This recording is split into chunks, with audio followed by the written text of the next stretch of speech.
Ladies and gentlemen, please take your seats.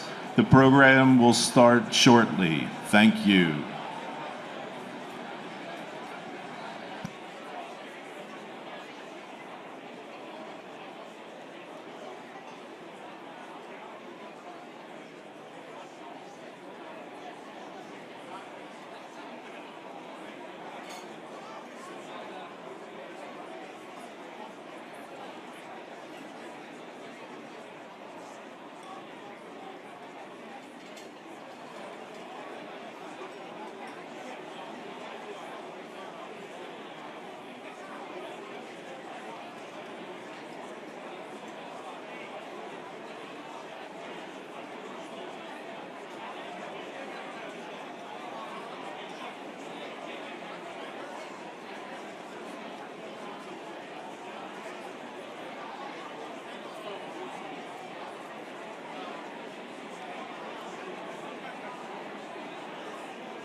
Ladies and gentlemen, please take your seats. The program will start shortly. Thank you.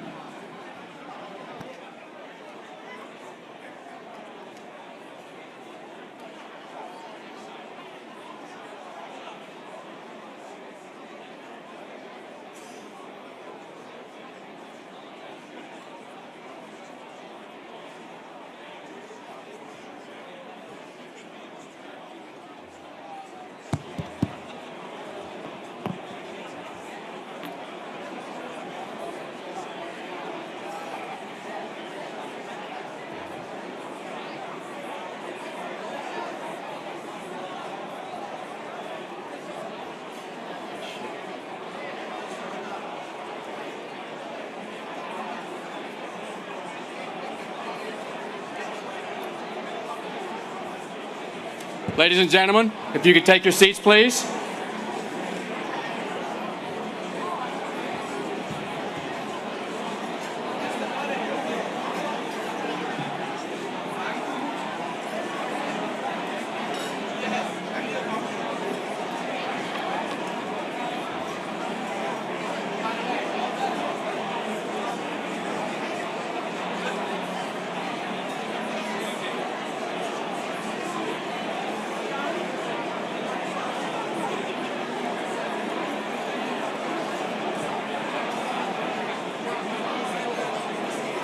Don't worry.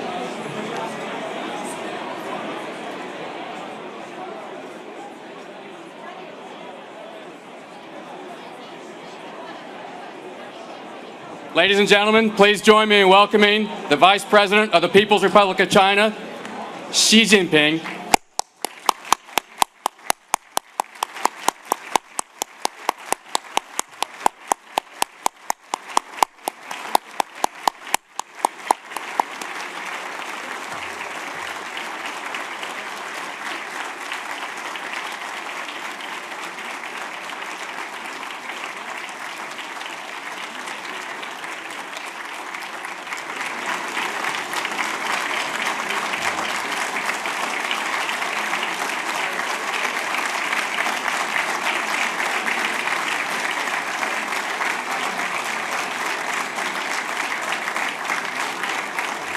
Great. Thank you. If you could be seated. I want to welcome everybody. I'm John Frisbee, President of the U.S. China Business Council. Thank you all for being here today. If you could, please allow me to bring up to the podium the Chairman of the U.S. China Business Council, the Chairman and CEO of the Coca-Cola Company, Mr. Muhtar Kent.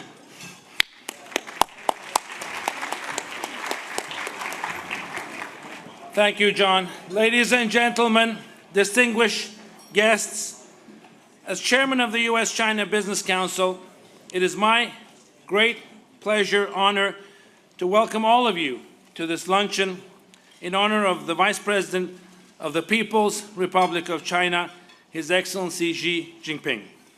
Vice President Xi's visit to the United States marks another important milestone towards building an enduring and constructive relationship between our two nations.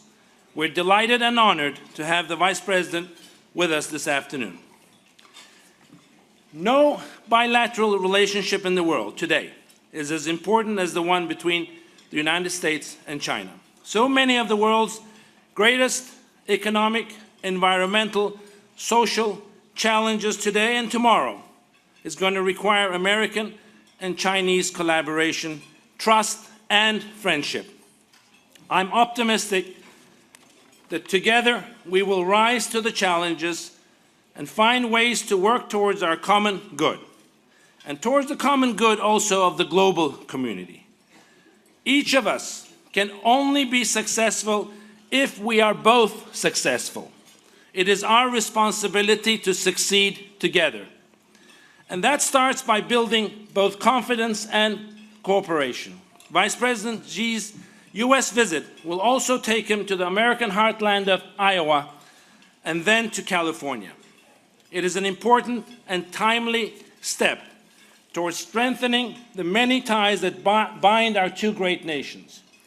I've been fortunate to spend time with Vice President Xi on a few recent occasions. A year ago, the board of directors of the U.S. China Business Council met with him in Beijing in November of 2010.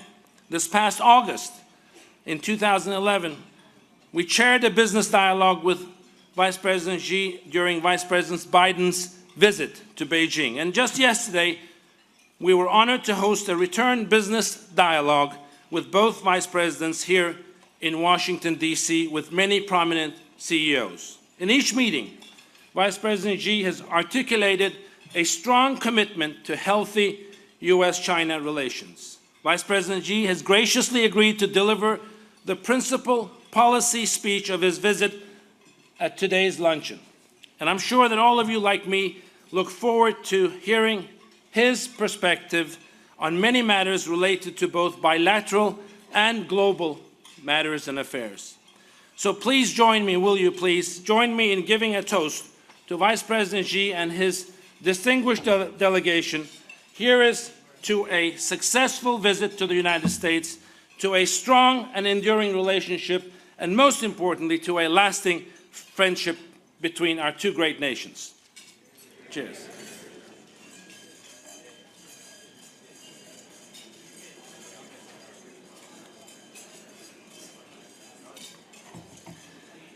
It is now my great pleasure to introduce Commerce Secretary John Bryson to say a few words on behalf of President Obama. Since becoming Secretary of Commerce almost 4 months ago, Secretary Bryson has made China a very top priority. After his confirmation last October, he immediately traveled to China for the annual JCCT discussions. Good progress was made then at the Joint Commission on Commerce and Trade. And later this week, Secretary Bryson will build on that momentum by hosting a large forum on bilateral investment opportunities in Los Angeles during the last leg of Vice President Xi's visit. We in the business community have a strong ally and advocate in Secretary Bryson, so please join me in welcoming our Commerce Secretary.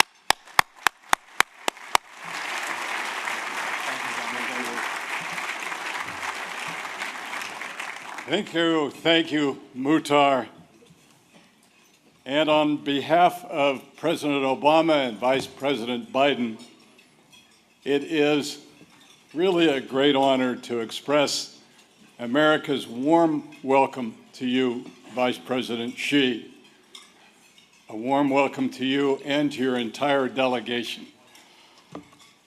I want to wish all of you a very happy new year. And this, the year of the dragon, known for strength, prosperity, and good fortune. As the two largest economies in the world, our relationship has never been more important. The prosperity of people in China, in America, and in fact around the world will be affected by how effectively we work together in the years ahead.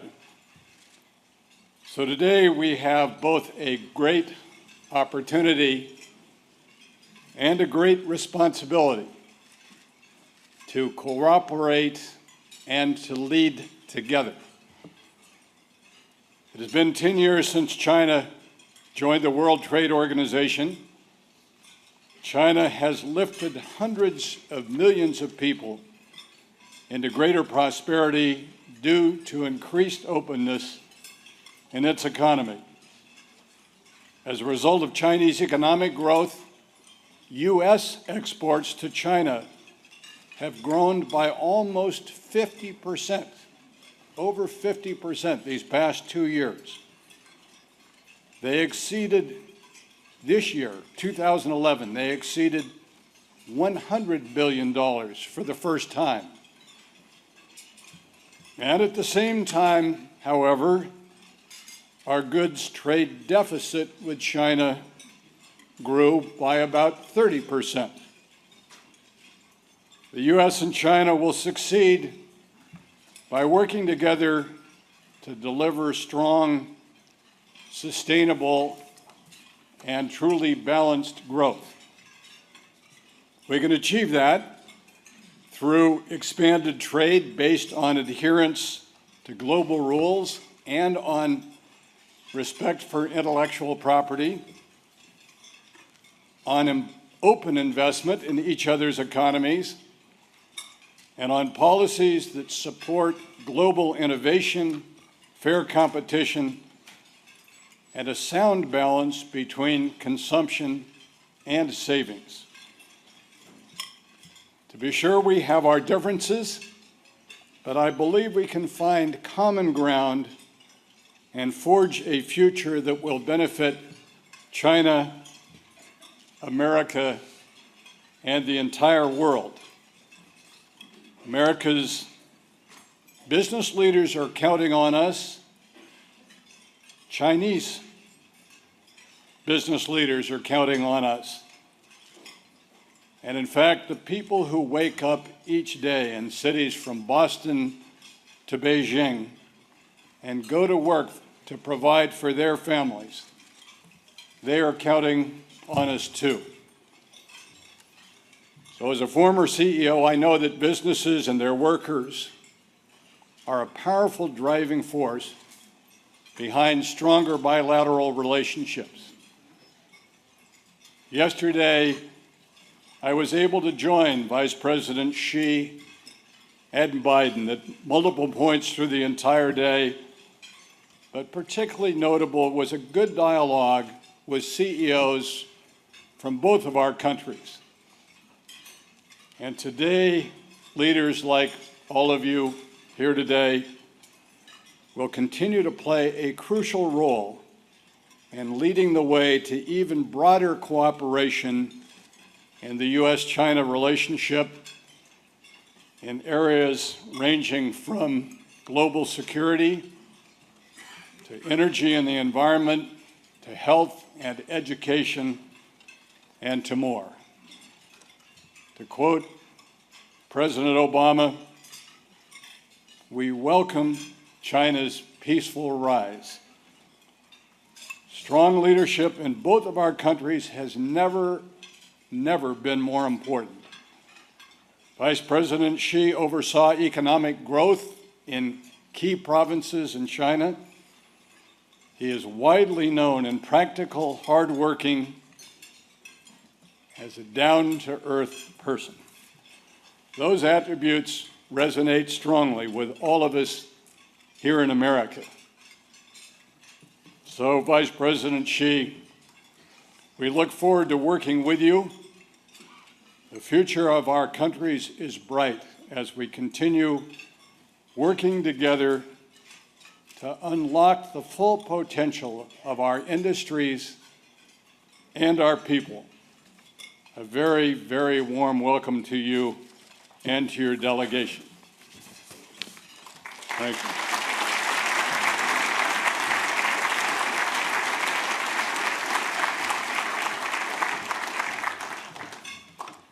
Thank you so much, Secretary Bryson.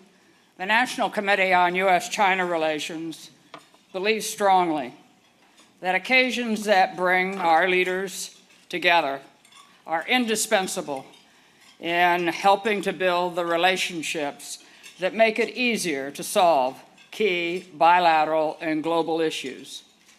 Secretary, we applaud your remarks, and we very much appreciate your presence here today. Good afternoon, one and all. I'm Carla Hills.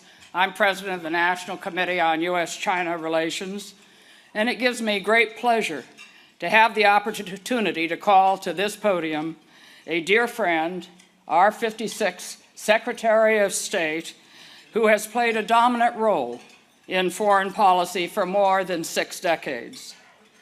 Beginning with his service in the United States Army during World War II, to his contributions as National Security Advisor to President Richard Nixon, and then as Secretary of State to President Ford, Henry Kissinger has devoted his life to the services of his country and to the search for global peace. Few diplomats have had so clear an impact on foreign affairs. He pioneered the policy of détente, negotiated a ceasefire and the Paris Peace Accords that contributed to the end of the Vietnam War, for which he was awarded the Nobel Peace Prize. His unannounced trip to Beijing in 1971 laid the groundwork for President Nixon's February 1972 visit to China, his meetings with Premier Zhou Enlai and with Chairman Mao, and the signing of the Shanghai Communique. We celebrate this month the 40th anniversary of this historic event, which paved the way for restoring the diplomatic relationships between China and the United States. Dr. Kissinger is the recipient of a long list of prestigious awards, including the Presidential Medal of Freedom, our nation's highest civilian award. Through his prolific writings and global travels, he continues to influence thinking on critical foreign policy issues. And his most recent book, On China, published last year, received very high critical acclaim.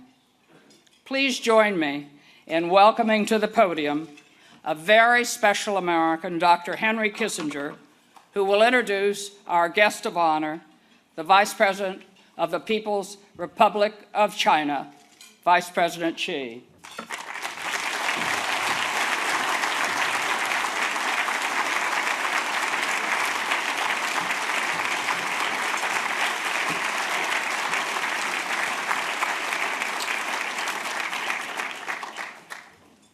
Mr. Vice President, distinguished guests,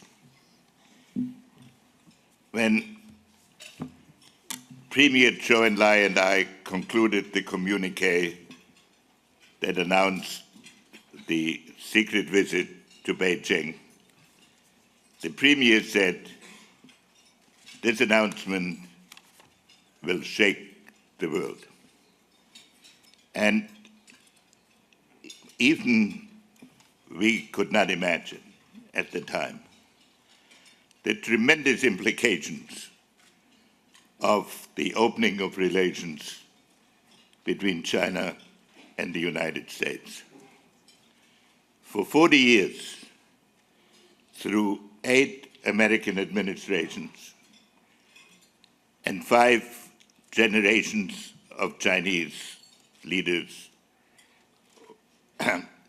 China and the United States have worked out an enormous series of problems. Of course, representing different cultures and, in some respects, domestic value systems. There have been occasions of disagreement. But the significant aspect is that the two sides have always found a way to understand the complexities and challenges of the other, and that they have moved forward through an extraordinary alteration of international events. they have been honest with each other.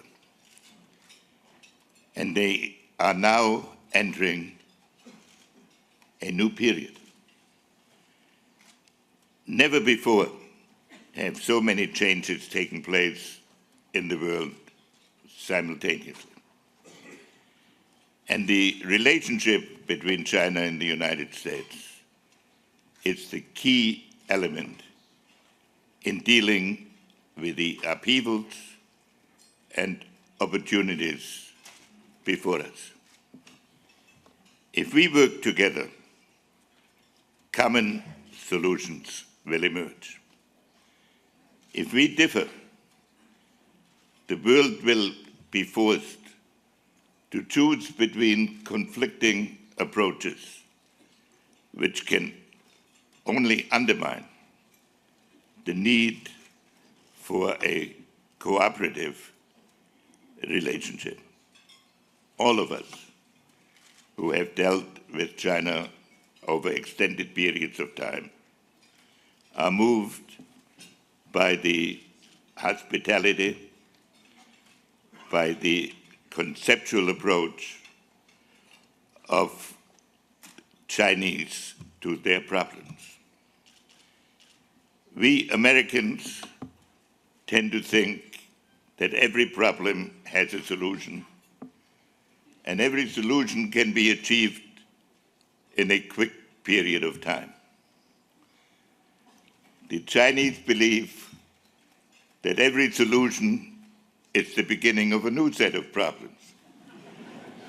And therefore they are engaged in an endless process that will never end, but can always move forward. Mr. Vice President, you are here at a crucial moment, a moment as significant as the early opening in our relations was. Both countries are undergoing domestic transformations.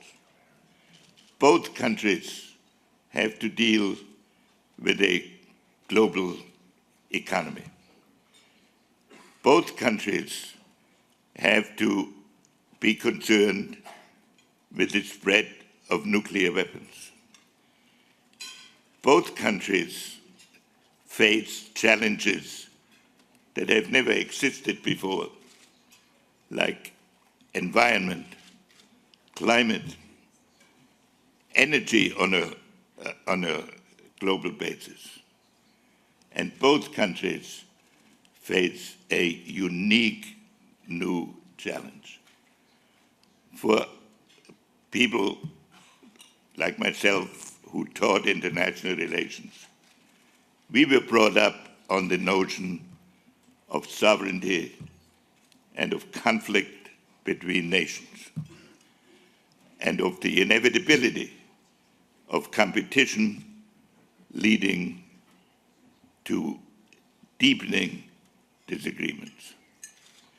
But we live in a new world, and your visit here, Mr. Vice President, it's the beginning of a process by which our two countries deepen their relationship in a new manner. We can prove to the world that history will laud us not through the conflict of societies, but through their reconciliations.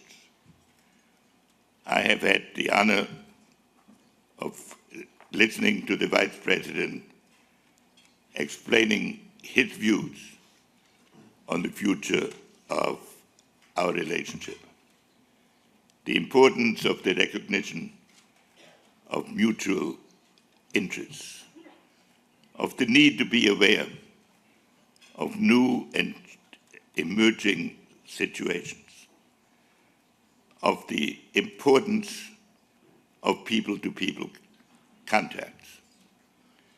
And we have every confidence, Mr. Vice President, that in the years to come, these feelings will be reciprocated on the American side and that all of us can look back to this event as the beginning of a long journey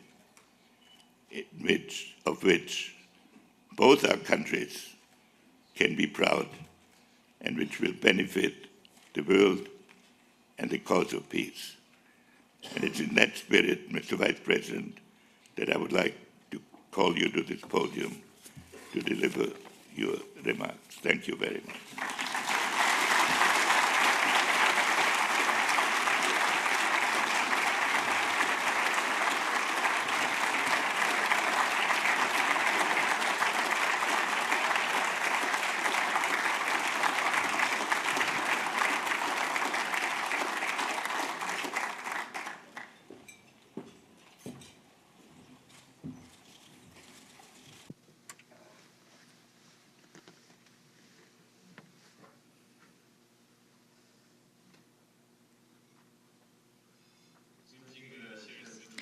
Ambassador Carla Hills, Chair of the National Committee on U.S China Relations, Mr. Muhtar, Chair of the U.S China Business Council, Dr. Henry Kissinger, Secretary John Bryson, Ambassador Gary Locke, ladies and gentlemen, dear friends.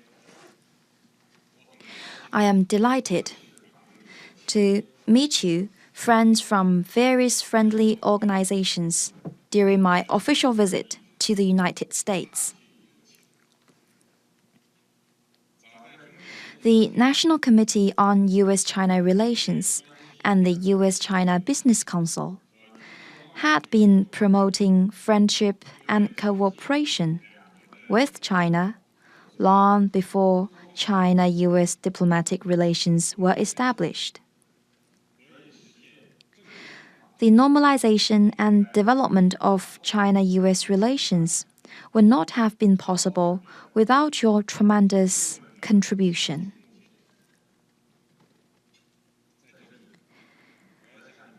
I salute you for your efforts, and I wish to send warm greetings and express heartfelt appreciation to all the friendly organizations and American friends from various professions who have valued and supported the growth of China-U.S. relations over the years.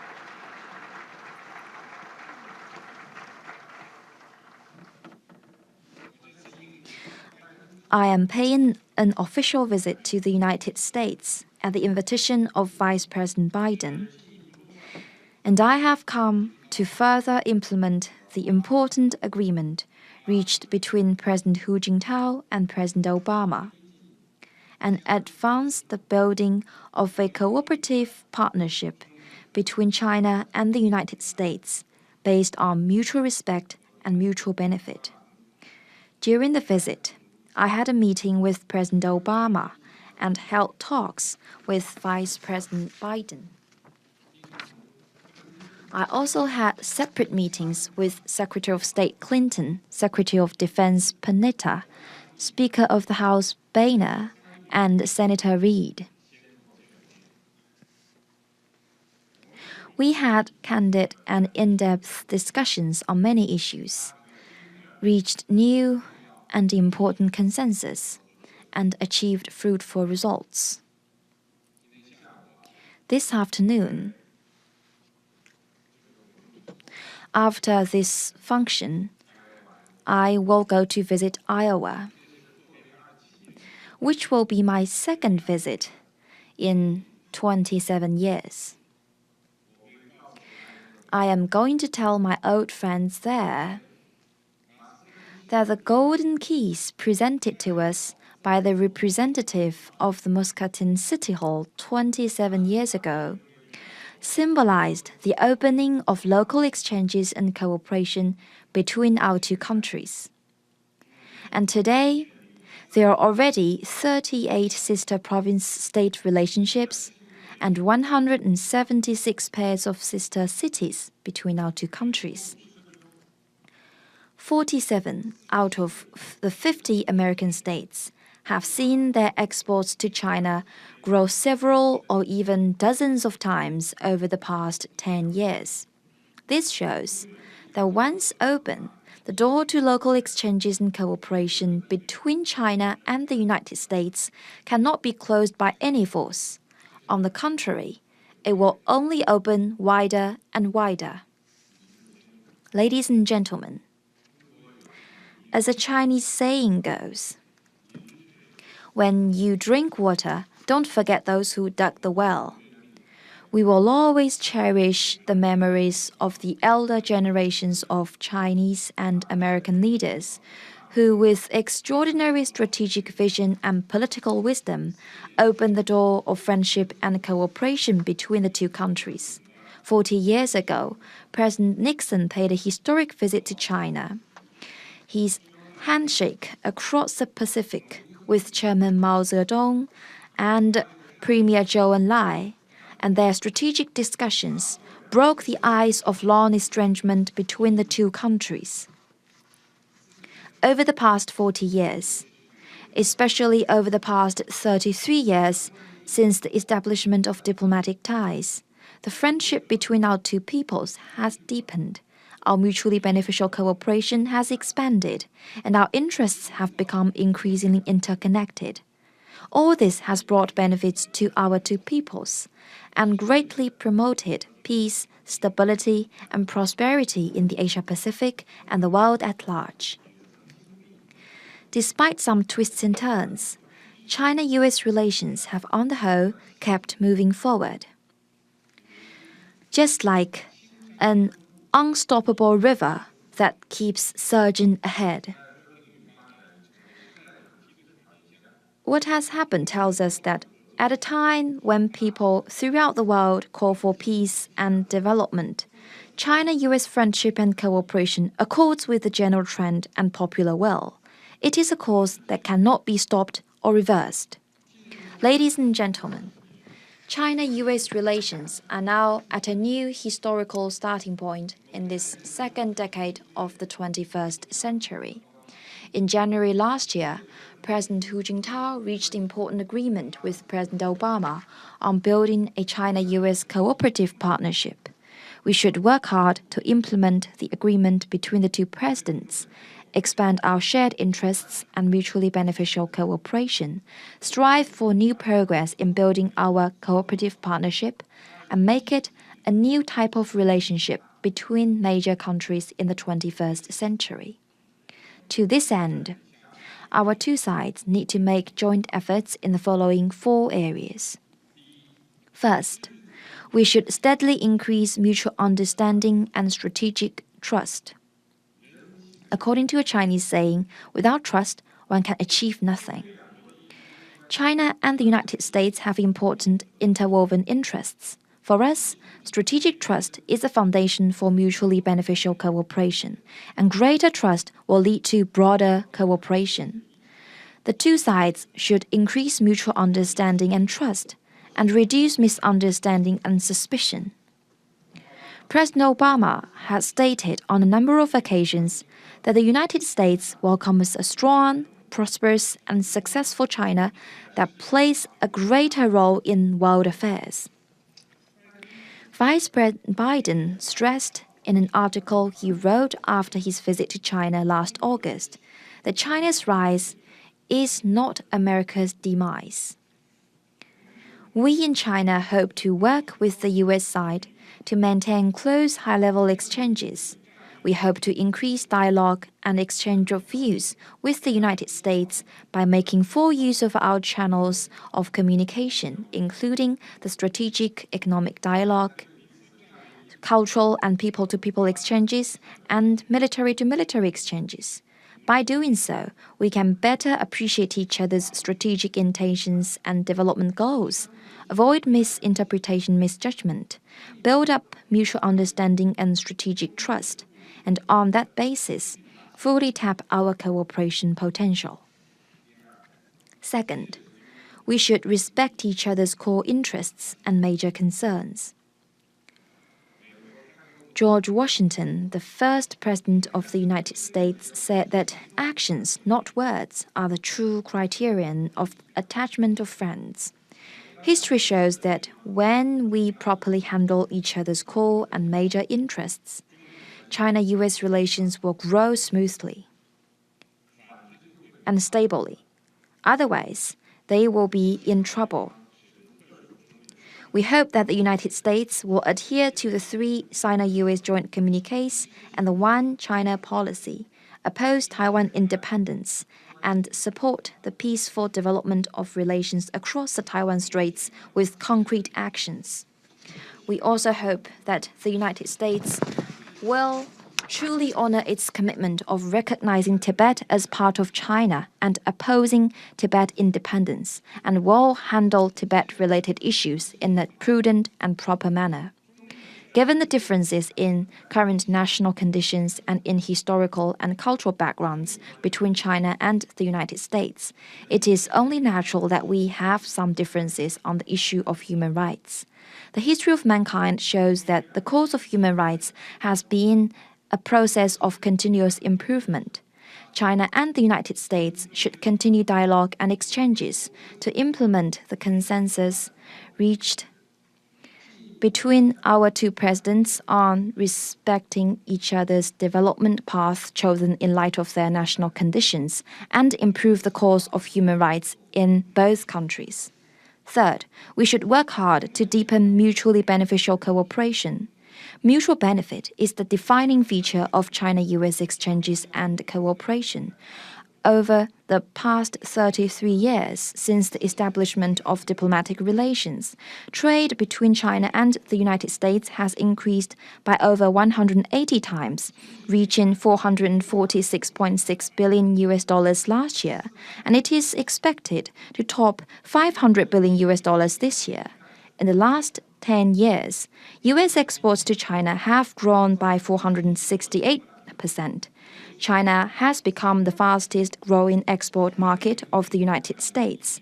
Since the international financial crisis broke out, China has been taking measures to increase imports, especially imports from the United States. Investment and trade promotion delegations sent by the Chinese government to the United States every year from 2006 to 2011 have made purchases of more than $100 billion. China's overall trade surplus has dropped from the pre-crisis level of over $300 billion to $150 billion. In 2011, China's trade surplus to GDP ratio dropped from over 7% to 2% and moved within the reasonable range by international standards. The reform of the RMB exchange rate formation mechanism has played an important role in this process. To be frank, it is very important for addressing China-US trade imbalance that the United States adjusts its economic policies and structure, including removing various restrictions on exports to China, in particular, easing control on civilian high-tech exports to China as soon as possible. This will help balance China-US trade, stimulate economic growth and job creation in the United States, and improve the balance of US international payments. China has proposed to the United States a framework for promoting two-way trade and investment. Our 2 sides need to continue to work together to tide over difficulties, advance our business cooperation to a higher level and broader areas, and create new highlights of mutually beneficial cooperation. Fourth, we should steadily enhance coordination cooperation in international affairs and on global issues. Our world is undergoing complex and profound changes. China and the United States should meet challenges together and share responsibilities in international affairs. This is what China-US cooperative partnership calls for and what the international community expects from us. China and the United States should enhance coordination regarding the situation on the Korean Peninsula, the Iranian nuclear issue, and other hotspot issues through bilateral and multilateral mechanisms. We should increase cooperation on global issues such as climate change, counterterrorism, cybersecurity, outer space security, energy and resources, public health, food security, and disaster prevention and mitigation. We should jointly promote global peace, stability, and common development and make the international system a more equitable, just, inclusive, and orderly one. As the interests of China and the United States converge more closely in the Asia-Pacific than in anywhere else, this region should naturally become an important area where China and the United States engage in positive interactions and pursue mutually beneficial cooperation. China welcomes a constructive role by the United States in promoting peace, stability, and prosperity in the Asia-Pacific. At the same time, we hope the United States will respect the interests and concerns of China and other countries in this region. Ladies and gentlemen, in the spring of 1992, when I was working in Fuzhou City in Fujian Province in China, I came across an article entitled Guling on a newspaper. It told a story about an American couple who tried but failed to revisit a place called Guling in China, which had a special place in their heart. Milton Gardner, the husband, was a professor of physics in the University of California. In 1901, his parents took him to China, and he had a happy childhood in Fuzhou, Guling, which left him with unforgettable memories. In 1911, the family returned to California. In the decades that followed, Milton Gardner had been longing to revisit his childhood home in China. However, he could not make it due to failing health. In the final days of his life, he kept uttering "Guling, Guling." His wife had no idea where this Guling was. But still, she went to China several times, hoping to find the place which meant so much to her late husband. But she wasn't able to locate Guling until finally she got the help of a Chinese student in the United States. And he learned that Guling is in Fuzhou City in Fujian Province. After I read their story, I immediately contacted Mrs. Gardner through relevant departments and invited her to visit Guling. I met her in August 1992 and arranged for her to visit the place her husband had missed so much. On that day, she met 9 childhood friends of Milton Gardner, all in their 90s, and listened to them reminiscing about the past. It was a happy occasion. Mrs. Gardner was so excited that she finally fulfilled her husband's last wish. And she said that she would cherish this bond of friendship between her husband and the people of China, because after seeing for herself the beautiful Guling and the warmth and goodwill of the Chinese people, she now understood why her husband had been so deeply attached to China. I am sure there are many such touching stories between our two peoples. We should further strengthen our people-to-people exchanges and build even stronger public support for China-US mutually beneficial cooperation. China is stepping up efforts to implement 3 projects that will each benefit 10,000 people, include giving scholarships to 10,000 American college students to study in China within 4 years, receiving 10,000 Americans in China as part of the Chinese Bridge Scholarship Program, and sending 10,000 Chinese students on government scholarships to the United States for doctoral degrees. The U.S. government, on its part, has launched the 100-strong initiative.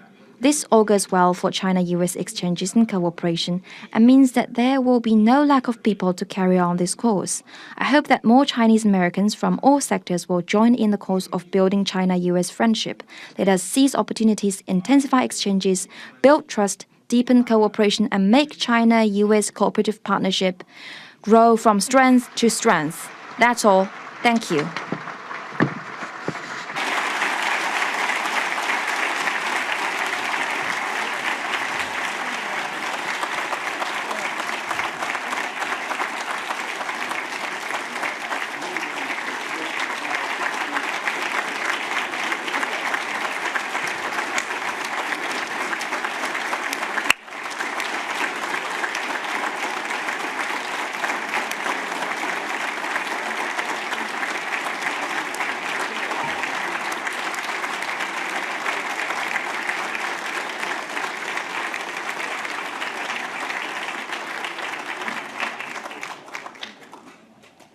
Mr. Vice President, we thank you for those very warm and constructive remarks.